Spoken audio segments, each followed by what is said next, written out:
Hello friend, अस्सलाम वालेकुम। Welcome to my YouTube channel. आप लोग का एक नए रिएक्शन वीडियो में स्वागत है। वीडियो पाकिस्तान में लौकी जैसी सब्जी 300 रुपए किलो है, 300 रुपए किलो, और वो आज से 3 महीने पहले थी। ठीक है, वहाँ पे पेट्रोल 250 रुपए लीटर मिलता है। नहीं, बांग्लादेश की करेंसी से तुम पाकिस्तान से कंपेयर कर रहे हो तो बांग्लादेश से भी कंपेयर करो।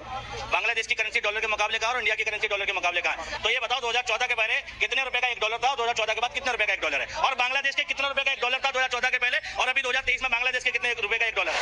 भारत की जो करप्शन के मामले में रैंकिंग थी वो 78 थी, अभी 83 हो गई। ठीक है, मोस्ट करप्टेड कंट्री में आ रहा है हमारा। ठीक है, ये कह रहे हैं कि भैया डंका बज रहा है। भाई आंकड़े नहीं रखोगे, मीडिया पे सिर्फ तारीफें सुनोगे तो तुम्हारे पास गलत इन्फॉर्मेशन आएगी। हंगर इंडेक्स में कहां गया, मीडिया की फ्रीडम में कहां गया?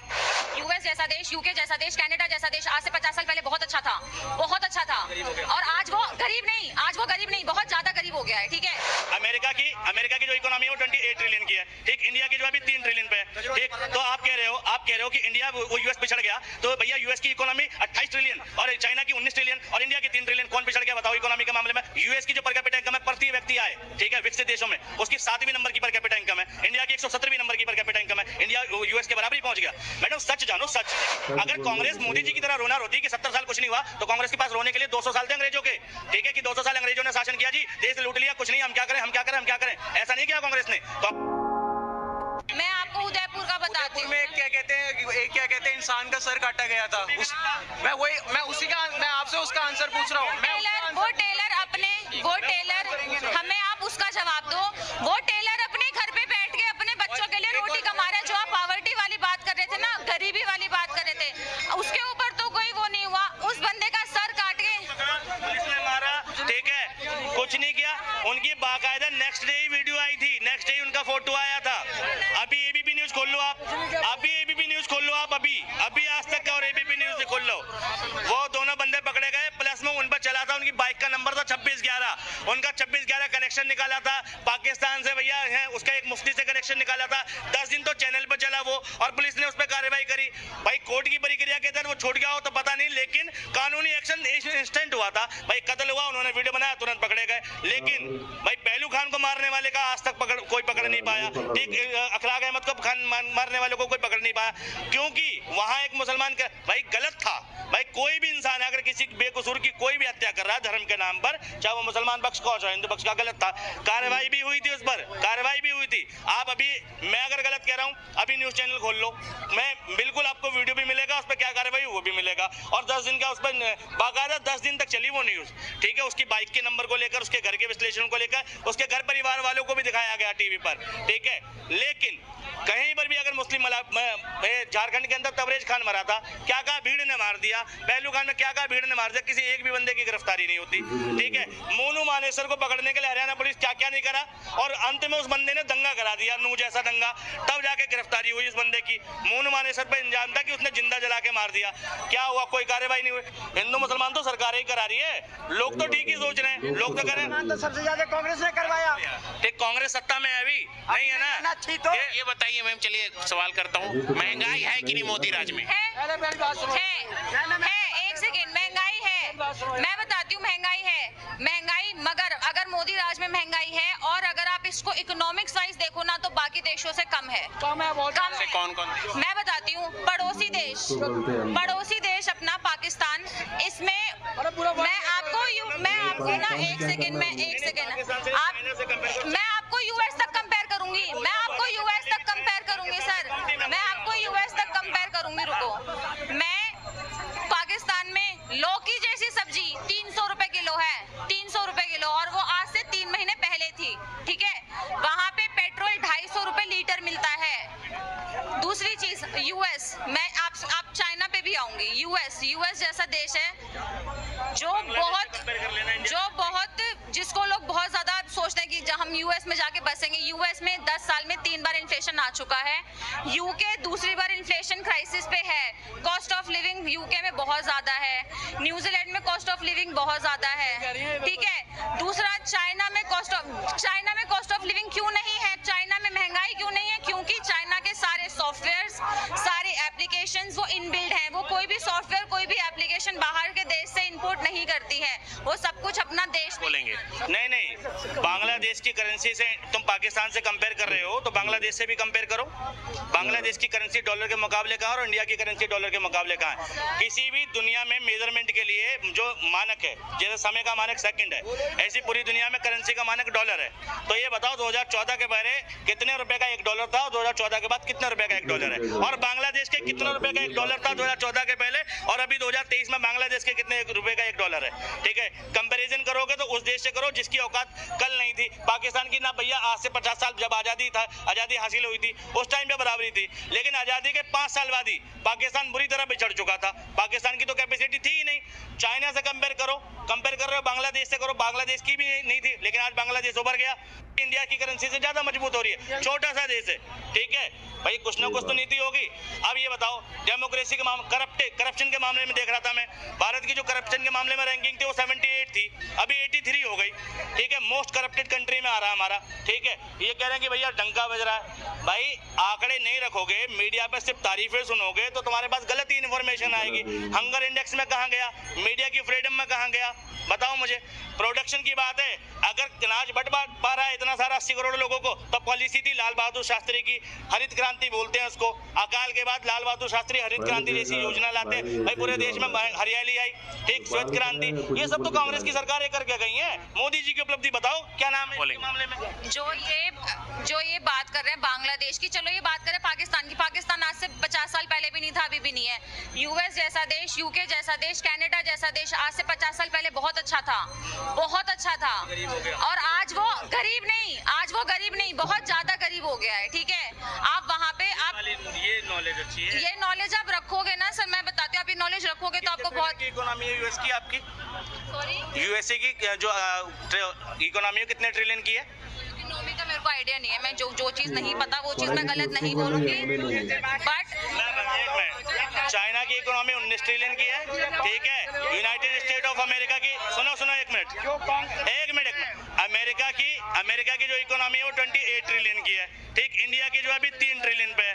ठीक, तो आप कह रहे हो कि इंडिया वो यूएस पिछड़ गया, तो भैया यूएस की इकोनॉमी 28 ट्रिलियन और चाइना की 19 ट्रिलियन और इंडिया की 3 ट्रिलियन, कौन पिछड़ गया बताओ इकोनॉमी के मामले में? और सुनो, इकोनॉमी में छोड़ो, पर कैपिटा इनकम में यूएस की जो पर कैपिटा इनकम है प्रति व्यक्ति आए, ठीक है, विकसित देशों में उसकी 7वीं नंबर की पर कैपिटा इनकम है। इंडिया की 117वीं नंबर की पर कैपिटा इनकम है। इंडिया यूएस के बराबर ही पहुंच गया।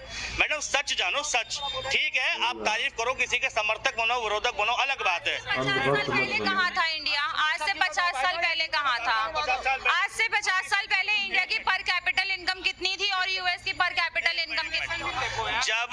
जब इंडिया आजाद हुआ, ठीक है, इंडिया वाज पुअर, लेकिन इंडिया की जो इकोनॉमी थी वो 6ठी लार्जेस्ट इकोनॉमी थी उस टाइम पे भी, इस आजादी के टाइम पे। जब भारत आजाद हुआ, जब 6ठी बड़ी इकोनॉमी था, ठीक है, आज 5वीं में पहुंचने वाला है, लेकिन गरीब था उस टाइम पर भी। और 91 में ऐसी स्थिति आ गई थी भारत की, अकाल वकाल पड़े थे, ठीक है, इंडिया की इकोनॉमी क्लोज इकोनॉमी होती थी। 91 में ऐसी स्थिति आ गई थी कि 3-4 दिन का पैसा था, 145 नंबर पे थी इकोनॉमी। मनमोहन ने उस इकोनॉमी को 10वें नंबर पे पहुंचाया था। 2014 में जब मोदी जी को सौंपी थी तो इंडिया की रैंकिंग 10th थी और 1991 में 145 थी, और मोदी जी 10वें से 5वें पे लाए और मनमोहन सिंह 145 से 10वें पे लाए। तो बताओ काम किसने ज्यादा किया, मनमोहन ने या मोदी ने? तो वो 10वें से दोबारा 0 पे ही लाएंगे ना, वो 10वें से 0 पे ही तो लाएंगे।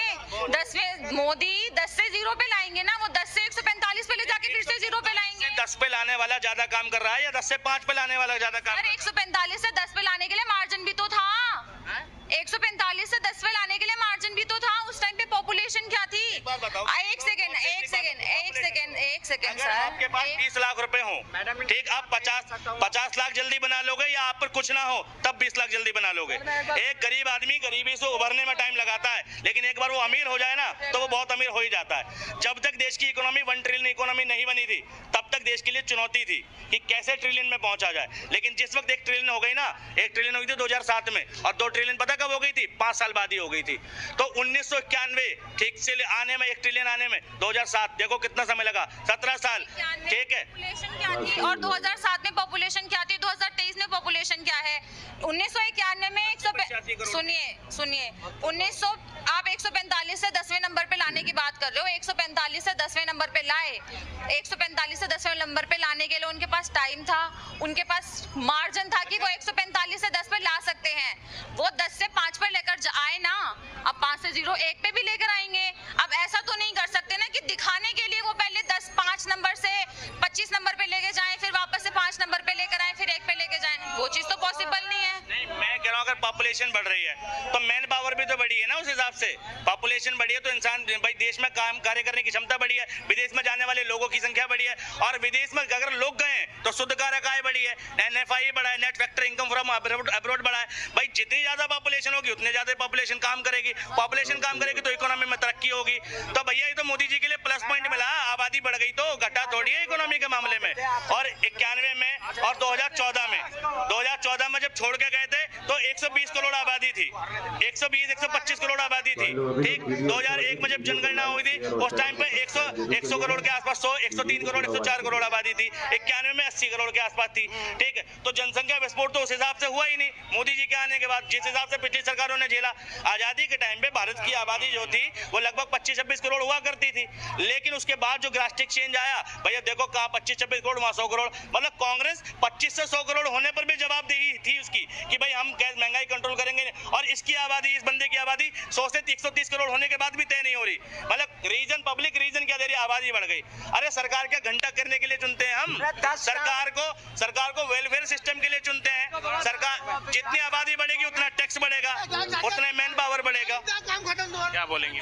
मैं लास्ट में आपको यही चीज बोलती हूँ, एक कि हाँ मैन पावर बढ़ा, पैदा होने के बाद इंसान सीधा नौकरी करना शुरू नहीं कर देता ना। पैदा होने के बाद जो 18 साल का जो टाइम होता है, एक लीगल एज है 18 इयर्स काम करने की, ठीक है। 1 साल से लेकर 18 साल तक बच्चा जो पढ़ाई करेगा, एजुकेशन पे लगेगा, खाने पे लगेगा, वो जो पैसा जाएगा वो बच्चा हमको कमा के नहीं देगा, वो 18 साल के बाद कमा के देगा, ठीक है। 2014 से लेकर 2024 हो गया, आज 10 साल में जो लोग उस टाइम पे स्कूल में स्टडी कर रहे थे, जो लोग उस टाइम पे 6, 7, 8 क्लास में स्टडी कर रहे थे, आज वो इतने कैपेबल हैं कि नौकरी कर सकते हैं, ठीक है। आ रही हूँ उसी प्लस पॉइंट पे आ रही हूँ सर, सुनो तो। वो प्लस पॉइंट उनको मोदी जी को इसलिए मिला क्योंकि वो उस टाइम पे स्टडी कर रहे थे। जो लोग आज पढ़ाई कर रहे हैं वो आगे जाके किसी और की सरकार होगी, वो लोग उसमें काम करेंगे। उसको आप बच्चे का प्लस पॉइंट बोलोगे ना, सरकार का प्लस पॉइंट थोड़ी बोलोगे। बताता हूँ कैसे प्लस पॉइंट नहीं है। भाई मनमोहन की जब सरकार थी तो देश की जो एल्डर पॉपुलेशन थी वो 60% थी, और यूथ पॉपुलेशन जो थी वो 33% थी, ठीक है, और चाइल्ड जो थे 7% थे, ठीक है। उसके बाद मोदी जी की सरकार आई, ठीक है, एल्डर पॉपुलेशन हो गई 40% और यूथ पॉपुलेशन हो गई 50% प्लस में, ठीक है। चाइल्ड पॉपुलेशन, टीनेजर्स की पॉपुलेशन मिड में रह गई। तो भैया जहाँ यूथ ज्यादा होता है वहाँ वर्क ज्यादा होगा, मैन पावर ज्यादा होगी, टैक्स ज्यादा आएगा, ठीक है। तो भाई मोदी जी को तो सारी चीजें प्लस मिली, पिछली सरकारों को तो कुछ भी प्लस नहीं मिला। ऊपर से डिजास्टर आई पिछली सरकारों में, ठीक है, अकाल देखा पिछली सरकारों ने, ठीक है, गरीबी देखी। अगर कांग्रेस मोदी जी की तरह रोना रोती कि 70 साल कुछ नहीं हुआ, तो कांग्रेस के पास रोने के लिए 200 साल थे अंग्रेजों के, ठीक है, कि 200 साल अंग्रेजों ने शासन किया जी, देश लूट लिया, कुछ नहीं, हम क्या करें, हम क्या करें, हम क्या करें। ऐसा नहीं किया कांग्रेस ने। कांग्रेस ने ये कहा कि चुनौती है, हम लड़ेंगे, तरक्की करी, डेवलपमेंट किया। अगर कांग्रेस रोती तो 200 साल रोती, ना तुम्हें मेट्रो मिलती, ना सड़क मिलती, ना मॉल मिलते, ना इंफ्रास्ट्रक्चर मिलता, कुछ भी नहीं मिलता। लास्ट में बस मैं इतना ही बोलना चाहूंगा, ये जो कह रहे लूटने वाली बात, अगर क्या कहते हैं कांग्रेस ने नहीं लूटा होता है, कुछ नहीं किया होता ना, तो आज ये 60 साल नहीं लगते। और ये जो बात कर रहे हैं कि उनको 60 साल से सब कुछ मिला था, एक चीज को ग्रो करने का टाइम होता है, इंडिया उस टाइम ग्रो हो रहा था, तो आप उसके ऊपर नहीं कह सकते। और रही बात लूटने वाली, सबको पता है कांग्रेस ने कितना लूटा, निकाला कांग्रेस को। अभी दिल्ली में इसका एक नारा था, मैं बताती हूँ। मेरी मम्मी गवर्नमेंट ITO में काम करती है, इनकम टैक्स ऑफिस में काम करते हैं, सेल्स टैक्स में ITO पे। कांग्रेस के टाइम पे जो करप्शन था और आज के टाइम पे जो करप्शन है, जमीन आसमान का फर्क है सर। मैं आप रैंकिंग के उसमें जा रहे हैं, मैं लाइव देखती हूँ सर। उत्तर प्रदेशों की लिस्ट में आ गया, ठीक है। अब सुनो, करप्शन बढ़ा नहीं, इकोनॉमी की बात कर लो आप। उस टाइम कोई कंपटीशन ही नहीं था, कंपटीशन अब टॉप 10 का कंपटीशन है। ऐसा बहुत कंपटीशन की थी, और 10 की जो रैंक होता है कंपटीशन आप टॉप 10 में देखिए। नहीं, कंपटीशन ही नहीं था 10th पे आए तो। एक बात बताओ, ये अभी दिल्ली में करप्शन गिना तो करप्शन, दिल्ली में टनल बनी थी प्रगति मैदान से इंडिया गेट तक की, 1 साल हुआ 770 करोड़ की बनी, ठीक है, और 1 साल के अंदर उस टनल की हालत ये कि दोबारा बनानी पड़ेगी। ये 770 करोड़ करप्शन था नहीं था? कॉमनवेल्थ के टाइम, उस टाइम आपकी सरकार थी कांग्रेस की। कॉमनवेल्थ का घोटाला हुआ, मोदी जी ने चेक किया, बीजेपी ने चेक किया, सबने घोटाला किया, किसी बंदे को जेल क्यों नहीं हुई?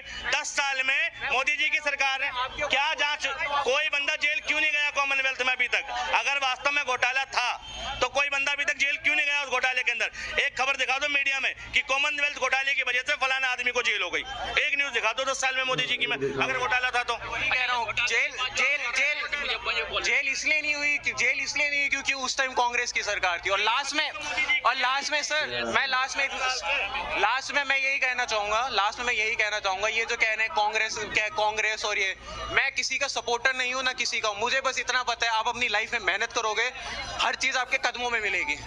तो आप किसी चीज में पॉपुलेशन के लिए ये कह रहे हैं कि पॉपुलेशन बढ़ गई है, पॉपुलेशन बढ़ गई है, पॉपुलेशन गवर्नमेंट ने नहीं बढ़ाई, हमने ही बढ़ाई है। मेहनत खुद करेंगे, सब कुछ कदमों में मिलेगा, खुद में मिलेगा। अगर मेहनत से सब कुछ मिलेगा तो सरकारों का कोई मतलब नहीं है, वोटिंग का कोई मतलब नहीं है। करप्शन जो है, अगर मैं कह रहा हूँ, अगर इस सरकारों की जांच हो जाए, जो मौजूदा सरकार है 2014 से 24 तक, तो मैं एक बात गारंटी के साथ कह सकता हूँ कि जितने भी काम हुए हैं सब में करप्शन मिलेगा। और हर करप्शन में 2 नाम जरूर मिलने वाले हैं, नरेंद्र मोदी और अमित शाह। बस जांच होनी बाकी है। आज तक ईडी सीबीआई बीजेपी के किसी नेता पे नहीं गई। आप जानते हो 2 हेमंता पे मुकदमा था, हेमंत विश्व शर्मा और हेमंत सोरेन। और हेमंत सोरेन पे जो चार्जेस हैं वो हेमंत विश्व शर्मा के मुकाबले बहुत कम चार्जेस हैं। हेमंत विश्व शर्मा पे इतने चार्जेस थे, जांच शुरू हो गई थी, लेकिन एंड ऑफ द मोमेंट उस बंदे ने बीजेपी ज्वाइन कर ली। फिर क्या हुआ, उस पे उसकी फाइलें क्लोज हो गई। ठीक, अगर मोदी जी की लड़ाई भ्रष्टाचार के खिलाफ होती तो सबसे पहले इस सरकार में जो जेल में जाना चाहिए वो हेमंत विश्व शर्मा जाना चाहिए।